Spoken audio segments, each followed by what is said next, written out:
Post inshallah if you have finished your Quran.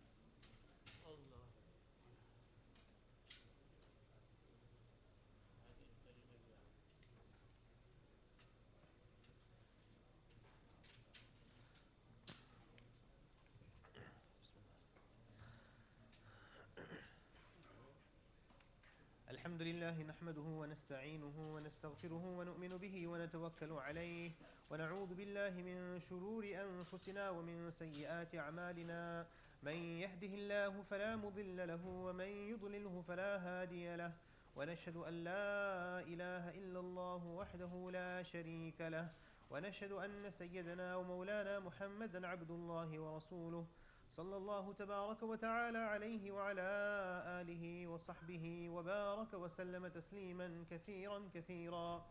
أما بعد فقد قال الله سبحانه وتعالى في كلامه المجيد والفرقان الحميد: أعوذ بالله من الشيطان الرجيم، بسم الله الرحمن الرحيم، وأن المساجد لله فلا تدعوا مع الله أحدا. رب اشرح لي صدري ويسر لي أمري واحلل عقدة من لساني يفقه قولي. رب زدني علما، سبحانك لا علم لنا إلا ما علمتنا إنك أنت العليم الحكيم. رب يسر ولا تعسر وتمم بالخير وبك نستعين يا فتاح. رب إني لما أنزلت إلي من خير فقير. اللهم ارزقني طيبا واستعملني طيبا، اللهم ارزقني خيرا واستعملني خيرا. اللهم صل على محمد وعلى آل محمد كما صليت على إبراهيم وعلى آل إبراهيم إنك حميد مجيد. اللهم بارك على محمد وعلى آل محمد كما باركت على إبراهيم وعلى آل إبراهيم إنك حميد مجيد. Respected brothers, elders, Assalamu alaikum wa rahmatullahi wa barakatuh. Mawlana Mubarak Sahib rang me a few minutes ago and he said, Moisa, tame kai tha? So I said to him, tame mazmo garam karo out of me. But looks like I'll have to do that as well. Alhamdulillah, Allah subhanahu wa ta'ala has gathered us in a place which Allah subhanahu wa ta'ala has decided is going to be a place from Jannah. We know from the narrations that on Yawmul Qiyamah, when Allah subhanahu wa ta'ala will destroy absolutely everything, the places on which the masajid have been erected, masajid have been built, all of these plots of land will be gathered together, included into Masjid al-Nabawi sallallahu alayhi wasallam, included in Haram Makki, and all of these plots of land together will be placed into paradise. Inshallah, we'll go with these plots of land into Jannah as well. And these masajid are such in the eyes of the most innocent angels that they see the masajid as beacons, as light, just as we see the stars in the skies. And like we have brighter stars, less bright stars, we also have those places on the face of this earth where the dhikr of Allah subhanahu wa ta'ala takes place more, hence it is brighter. And that is the ruh of the masjid. That is the very soul and the light and energy of the masjid, the people who actually attend it. Because the Prophet sallallahu alaihi wasallam in his time, he has also destroyed a so-called masjid, Masjid al-Dirar, built by the munafiqeen. And so, subhanallah, it is up to us as believing people, people of the salah, people of the masjid, to populate the masjid with the right and correct intention for the worship of Allah subhanahu wa ta'ala. Not to cause any strife or mischief, not to cause any separation within the community, but to bring the community together upon the deen, upon worship, upon a'mal, upon ibadah. And subhanallah, Allah Azza wa Jal, especially in the month of Ramadan, He has given us such an amazing, ajib, He has given us such an amazing connection with all the other masajid around the world, that people from different masajid come and visit. People from different parts of the world, they come and they bring forward and they present to us the halat of their locality. You have someone who will say, our madrasa is such and such, in such and such a place, and this is what this place is like. Okay? And then obviously the normal spiel that you have this many students in, hifz class se dore tak ki talim hai, itne bacche boarding hai, we all know that. But this is the main thing, that they bring the halat of the place where they are from to us, all those hundreds of miles, sometimes thousands of miles away. And this is what brings the connection between the different communities. This is what happens, it brings it together. And then these people, they will go back and they will give their karguzari saying, subhanallah, this. And then the jamaats as well, subhanallah, from one masjid to another masjid, and this connects the whole network of masajid, the whole ummah of the Prophet sallallahu alaihi wasallam around the world. Ajib, subhanallah. And in this month of giving, the month of Ramadan, subhanallah, the month of generosity, we know the Sahaba of the Prophet sallallahu alaihi wasallam used to describe the Prophet sallallahu alaihi wasallam as the most bravest of men. Kana ashja' an-nas, the most generous of men, ajwad an-nas, sallallahu alaihi wa alihi wasallam. And this is the thing, there's a link between bravery and generosity. Bravery and there's very potent link between both of these. Because when a person is generous, okay, he's risking his wealth on the promise of Allah subhanahu wa ta'ala, that Allah subhanahu wa ta'ala will give him something better. And a person who is brave, if he shows the highest sort of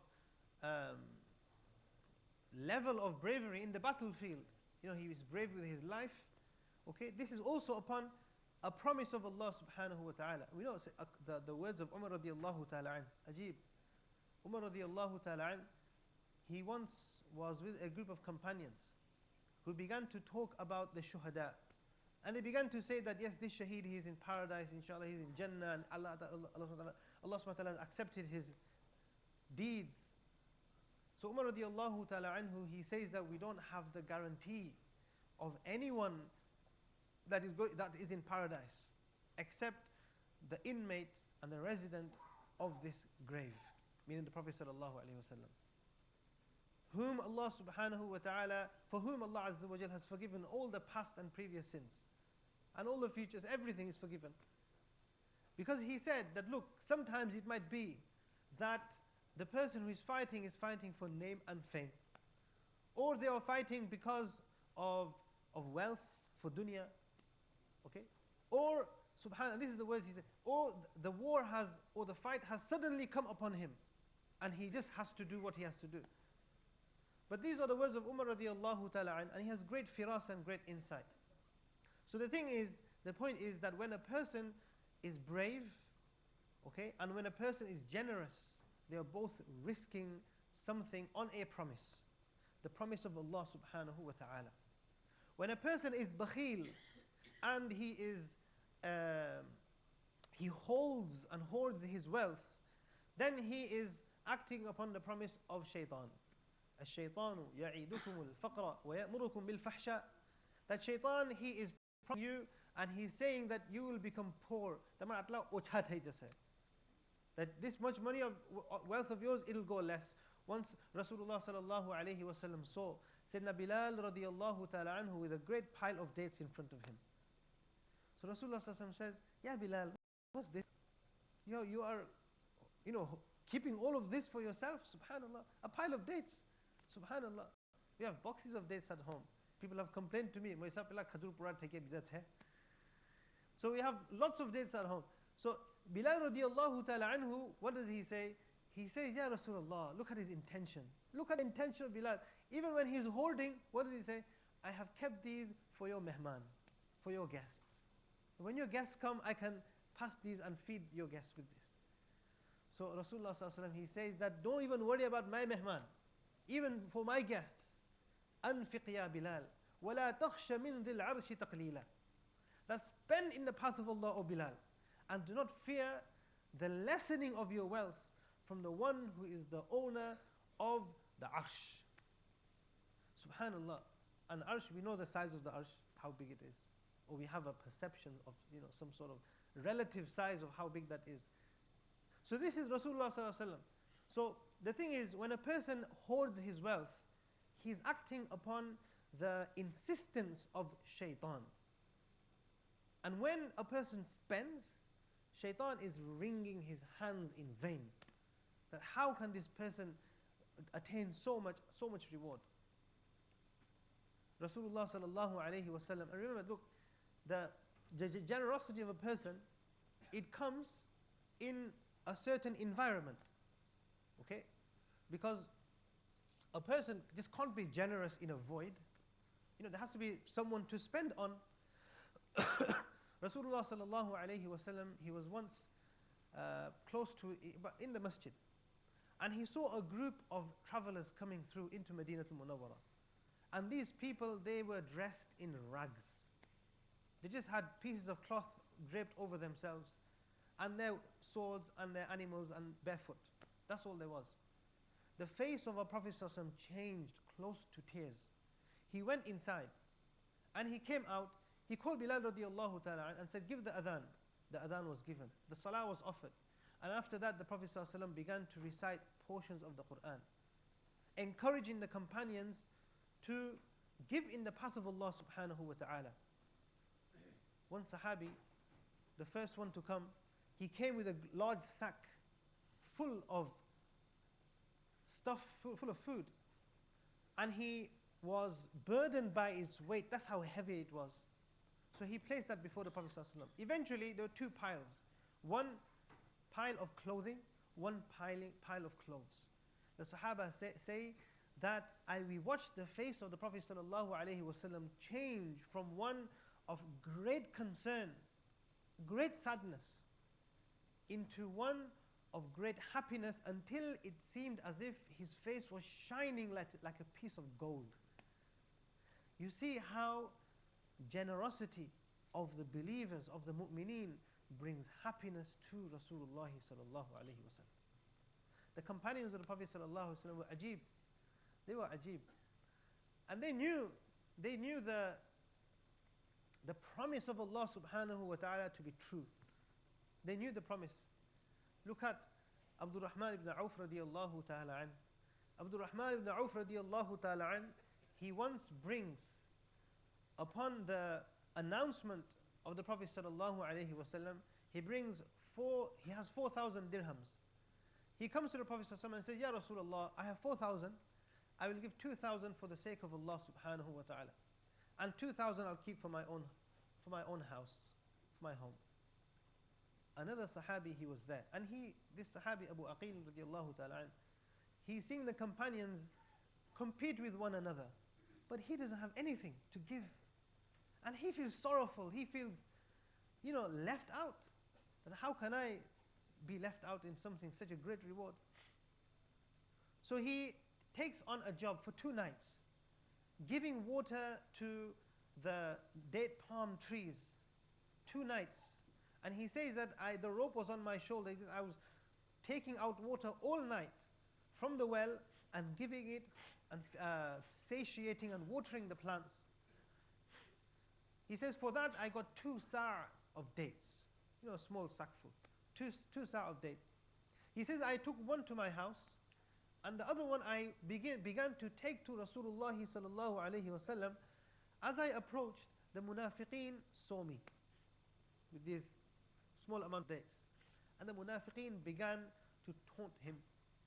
And they began to humiliate him. They began to say, oh, the one that gave a lot, meaning Abdul Rahman radiallahu ta'ala an, he gave for show. They did it for show. And this guy, what's this? What are these days going to do? How are these going to help the Prophet sallallahu alaihi wasallam? Subhanallah. So these type of people who you find, you can't please them. You can't please these types of people at all. So you just have to put your head down and carry on. So Abu Aqil radiallahu ta'ala an, he feels, a bit smaller now. And he feels that, okay, forget what I did for 2 nights, I worked very hard and I got this, but is the Prophet ﷺ going to accept this from me or not? He comes to the Prophet ﷺ. Rasulullah sallallahu alayhi wa sallam takes it from him. And he says that these have been accepted by Allah subhanahu wa ta'ala. And then what he does is the pile of food that is already there, he places his small amount of dates over all of them for barakah. Noticing and appreciating the ikhlas that Abu Aqil radiallahu ta'ala anhu brought with this small amount of dates. And this is the thing. You see Abdul Rahman ibn Auf radiallahu ta'ala anhu, he became very rich. Allah subhanahu wa ta'ala gave him immense barakah. The Prophet sallallahu alaihi wasallam, he says that 90% of barakah lies in trade. Okay, selling, buying and selling. Because in this also what do you have? The element of risk.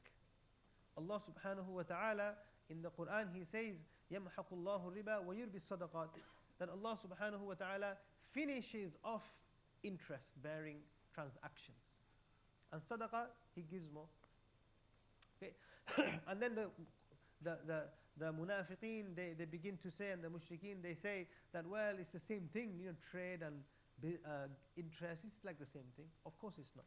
Of course it's not. Two completely different things. So Allah subhanahu wa ta'ala has placed 90% of barakah inside trade. So if you trade, Allah subhanahu wa ta'ala will give you so much more barakah in the even a little amount of wealth that you earn. Okay, and it doesn't mean on profit, even if a person makes a loss, that is still money that has changed through trade. Or you sell while breaking even, it's still money that has come around in trade. So Abdul Rahman ibn Auf radiallahu ta'ala anhu, like we said, he was a great businessman. Aisha radiallahu ta'ala anha, she is sitting in her house. And suddenly, she hears a lot of noise, a lot of commotion, the sound of animals, people, hustle and bustle, all of a sudden. So she asks that, what's happening? What's all this noise? You're so quiet before. Why is a sudden change? So she is told by the people around her that this is the caravan of Abdul Rahman. It has just returned from Syria, from Sham. And there are 700 camels. And each one of these camels are laden with goods for trade. 700, can you imagine that? 700 camels. Okay, just think of like 700 containers. So these are coming to me, and everyone's happy, and they're meeting, and they're doing this and that. So Aisha radiallahu ta'ala anha, she says to the people around her, she says, I heard Rasulullah sallallahu alaihi wasallam saying that Abdul Rahman, on account of the wealth that he has, because he has to give account for so much of his wealth, he will go into Jannah crawling. He will go crawling into Jannah. Now it didn't take long for this qawl of Aisha radiallahu, or this hadith of Aisha radiallahu ta'ala anha, to reach the ears of Abdul Rahman. Abdul Rahman radiallahu ta'ala anhu, straight away he says that all of these 700 camels, with all the stock and the saddles and everything that's on them, fi sabilillah, for the sake of Allah subhanahu wa ta'ala, I give it sadaqah. I give it in sadaqah. And then he says Abdul Rahman wants to enter Jannah standing on his feet. He doesn't want to go crawling. So this was the simplicity with which the companions saw the dunya. They saw the world like this. And they understood the promise of Allah subhanahu wa ta'ala to such a degree that it was almost guaranteed. It is going to come. Allah subhanahu wa ta'ala treats His slaves according to the perception they have of Him. We see Sayyidina Ali radiallahu ta'ala an, beautiful story of Ali radiallahu ta'ala an. Ali radiallahu ta'ala an, he's sitting at home. And he has his sons Hassan or Hussein next to him. And a beggar knocks on the door. The miskin, he says, give for the sake of Allah subhanahu wa ta'ala. Ali radiallahu ta'ala anhu was very, very, very generous, subhanallah. So Ali radiallahu ta'ala anhu sends one of the sons, he says, go to Fatima, go to your mother, and say to her that the 6 dirhams that I gave you, from the 6, give me 1. So he comes back and he says that mother has said that you gave those 6 for flour. So she didn't give me anything. So Ali radiallahu ta'ala anhu took this opportunity. He said, go back and bring all 6. Not just the 1, bring all 6. So he comes back with all 6 dirhams and he gives it to the beggar. A little while, the Rawi, the narrator says that he hadn't even changed the position he was sitting in. He was sitting in the same way he was sitting. When a person with a camel walked past, so Ali radiallahu ta'ala who said, what a fine specimen of a camel. Will you sell it to me? How much? He said 140 dirhams. Ali radiallahu ta'ala said, no problem, tie it there, I'll pay you after a while. The camel is tied there. Ali radiallahu ta'ala has this debt of 140 dirhams on him. Someone else walks past and he says, what a beautiful camel. How much for it? Yeah, oh Ali radiallahu ta'ala. So Ali radiallahu ta'ala, he says, 200 dirhams. I'll buy it. I'll buy it. So he bought it. Ali radiallahu ta'ala got the 200 dirhams. The 140 dirham he gave to the person who he bought the camel off. And then the 60 dirhams that were left, he went to Fatima radiallahu ta'ala anha. She said, where did this come from? He said, this is the promise of Allah subhanahu wa ta'ala upon the tongue of your father Rasulullah sallallahu alayhi wa sallam, man ja'a bil hasanati falahu ashru amthaliha. Whosoever comes with 1 good deed, Allah will multiply that 10 times. You gave 6, this is 60 now. And there are a few other stories with regards to Sayyidina Ali radiallahu ta'ala anhu, exactly the same thing, with bread, subhanallah, with so many other things. This was a tawakkul, and this was the firm certainty of knowledge that the Sahaba had in relationship to the promise of Allah subhanahu wa ta'ala. And then you have some people from the companions. Some people from the companions who really don't have anything to give. We know from the ayat of the Quran where Rasulullah sallallahu alayhi wa sallam, when he asks for people to give for the expedition, for the jihad to Tabuk, for the march to Tabuk, the people they had, they wanted to give everything. People give a lot because it was a very harsh time to actually go. A hard, severe time for them. So Allah subhanahu wa ta'ala, He recollects for us in this time the state of those people who really wanted to give but they couldn't. Allah subhanahu wa ta'ala in the Quran, He says that these people, they turned away crying because they couldn't afford anything, they couldn't have anything to give for your sake, and nor could you provide for them that they could go themselves. They didn't have enough to go themselves, nor did they have enough to give for other people to go. And from these people was one Sahabi radiallahu ta'ala anhu. His name was Ulba ibn Zayd. Ulba radiallahu ta'ala anhu, he was from the Ansar, from Medina Munawwara. And he is seeing all of these people giving so much sadaqah in the path of Allah subhanahu wa ta'ala. Himself, he has nothing to give. So Ulba radiallahu ta'ala anhu, he thinks and he thinks and he thinks. He tries to find a way in which he can give something for the sake of, what can I give, what can I give? And at night he stands in tahajjud salah. Eventually, before going to sleep, he comes upon an idea. He thinks to himself that, look, I do have something with me, and I have a deposit in the akhirah.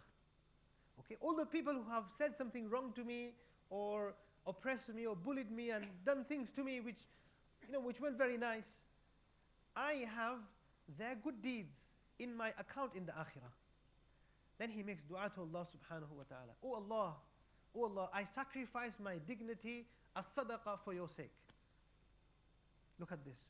I sacrifice my dignity and my respect as sadaqah for your sake. Fajr Salah. The Prophet ﷺ had a habit of asking the companions things, dreams and other things. So Rasulullah ﷺ, he asked the companions, who is the person who gave sadaqah last night? So nobody stood up.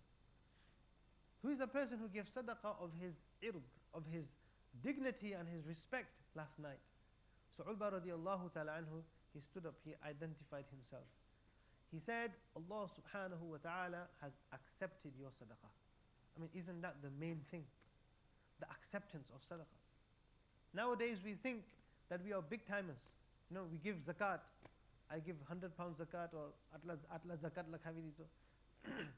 But remember, in the hadith of the Prophet sallallahu alaihi wasallam, where he says that Islam is built upon 5 things. Buni al-Islamu ala khams. Okay?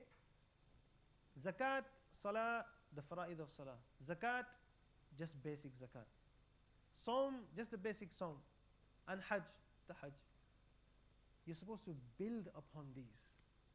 So your zakat, your monetary charity, okay, as zakat, that's just the foundation. You've not even built upon it yet. You build upon it by giving in sadaqah, giving in lillah, giving for the sake of Allah subhanahu wa ta'ala in different places, and then forgetting about it. This is very important. I mean, isn't the most beautiful ni'mah, the ni'mah and the blessing that you have forgotten about and it suddenly comes up? How happy does a person feel when, I don't know, they're cleaning the house out or something and they find a £20 note. Or someone comes up to you and says, oh, you know what, I'm really sorry, but it's been a very long time, but this is why I owed you before. I don't even remember. And you remembered. Subhanallah. Do you understand? So this is the ni'mah ghayr mutaraqqaba. The blessing which is not anticipated. And on Yawmul Qiyamah, these are the blessings that will be the most beautiful, and that's the amazing pleasure that a person will receive. Where he will see the manifestation, the physical form of his sadaqah and his khairat. And he will recognize all of them, except for a few. And then the Prophet, then Allah subhanahu wa ta'ala or the angels will say, this is that sadaqah, this is that, this is that, this is that. So this is very important, that we make sure that we give, especially in the month of Ramadan, as much as possible. Infaq fi sabilillah. Okay? And especially now when the ummah is in such a great need. Such a great need. In Iraq, subhanallah, what we see in the news, okay, and what is given to us to digest as reality, okay, there is another reality behind this. Okay, they might say that, oh, there's an explosion here, or this many people were killed here, or this fighting was happening here. But what about all of the other things that are surrounding this very one incident? How many people have become orphaned because of that? Women have become widowed. Men full of dignity, they have standing in the community, who are supporting other people, have lost their livelihoods. Okay? So many people, subhanallah, have imprisoned like this. So it's very important that we try our best to give as much as possible, and we do not look at anything else. Look at this. When Allah subhanahu wa ta'ala, in the month of Ramadan, has completely closed the doors of Jahannam, opened the doors of Jannah, right? And every single night, Allah subhanahu wa ta'ala is calling out and asking us that, is there anyone seeking for rizq and sustenance? And so that I may fulfill this person's needs. Then why are we worried about some, our balances? Why are we worried about side par? 10,000 pounds or 20,000 pounds, how much? We just have to keep it on the side for a rainy day. Okay? The best insurance is the insurance that is with Allah subhanahu wa ta'ala, not the money that you're keeping with the bank and the bank is getting fat off that. No, this is very, very important. You see in Gaza, subhanallah, ajib, the amount of oppression that is being wrought upon these people. And Syria as well, subhanallah. So many places around the world. Okay? and we should try our best, especially in the month of Ramadan, where we are increasing our capacity for patience. We are staying away from food for so long. We should also increase our capacity for mercy and compassion for these people. And this is not, when we say, zakat or the charity of denial, this is a big problem. Where we want to give and just forget about it. Okay? When we see these things happening, we say, oh man, we spend take you. I don't want to hear any more about it. No. What you're supposed to do is you're supposed to open your heart as well. Not just your wallet and give money and forget about it. The main thing is the heart. Okay, the money you can give, that's fine. But who will put barakah in that wealth? Who will make sure that wealth will be of the best use? Okay? Who is going to be the one who is going to, it's Allah subhanahu wa ta'ala at the end of the day who you have to ask and beg to accept your charity. So, inshallah,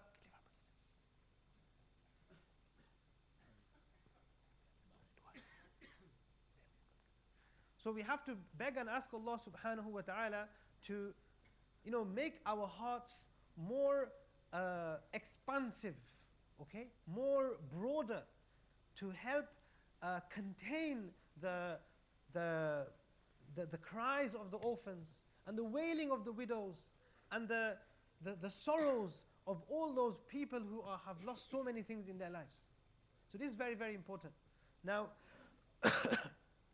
we see a lot of people, subhanallah, who come and ask for sadaqah, zakat lillah, right? Think of the best place to give it. That's very important. And then after that, work around that. Because, the person who is the most needy, a lot of charities have this section, okay, you can give it here, here, here, or you can give it most needy. So these people will decide for themselves that inshallah the most needy place is this. Think for yourself now. Which is the most needy place in the world that needs our help at this precise time? This is very, very important. And try to give to these people. And when you give, you think to yourself, look, I am only giving a very small amount to people who have lost everything. Allah, accept this from me and help me give even more. Okay? And finally, the dua is very important. I would request everyone at time of iftar, you make dua. Okay? But also, after Maghrib Salah, you offer your 2 rakat sunnah, 2 nafal. Then also, when you offer the extra, the 2 rakat awabin, which adds up to 6, make dua especially for the people of Gaza, for Syria, for Iraq, and for everyone else who is afflicted in the worst possible way. And make dua Allah subhanahu wa ta'ala brings them out from the affliction that they find themselves in. Wa akhiru da'wan alhamdulillahi rabbil alamin.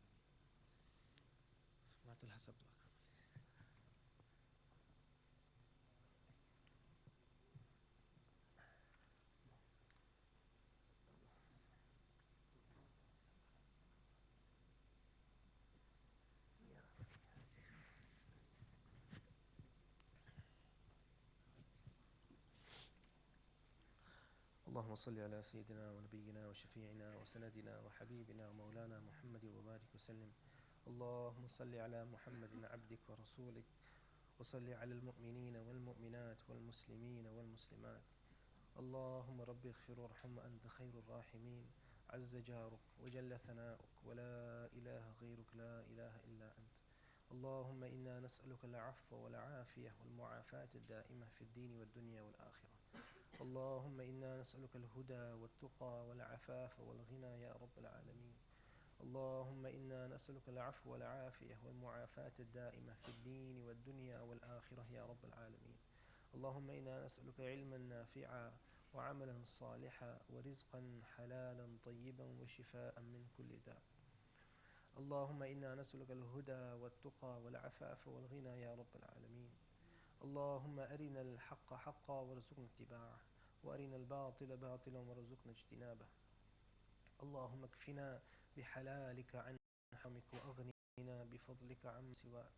لا إله إلا الله الحليم الكريم. لا إله إلا الله سبحان الله رب العرش العظيم والحمد لله رب العالمين.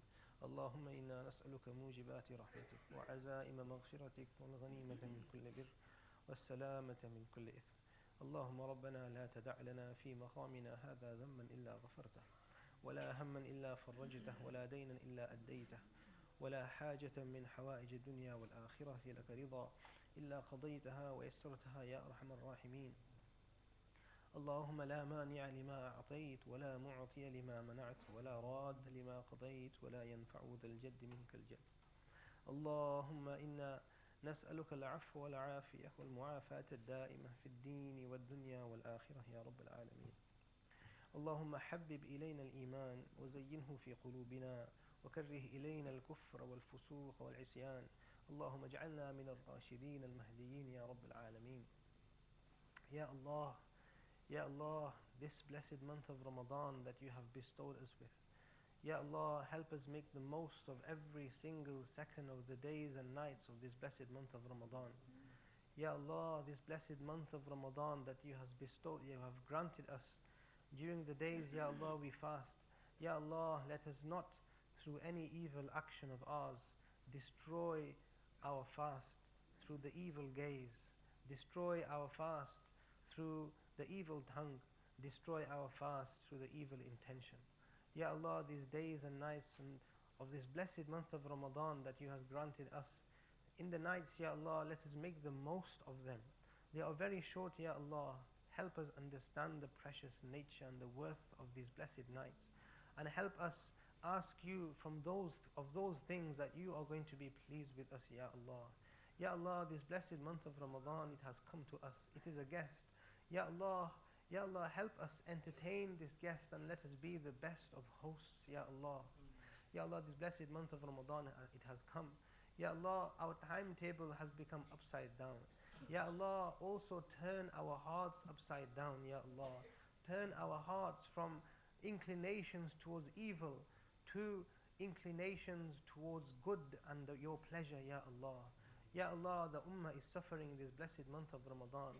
The shayateen from the humans, Ya Allah, they have specifically targeted the poor and needy Muslims in the month of Ramadan in which they are fasting, Ya Allah, to destroy their homes and their livelihoods, Ya Allah, to take away their beloved ones, Ya Allah, from the very midst and the bosom of their families, Ya Allah. Ya Allah, and they sit enjoying this entertainment.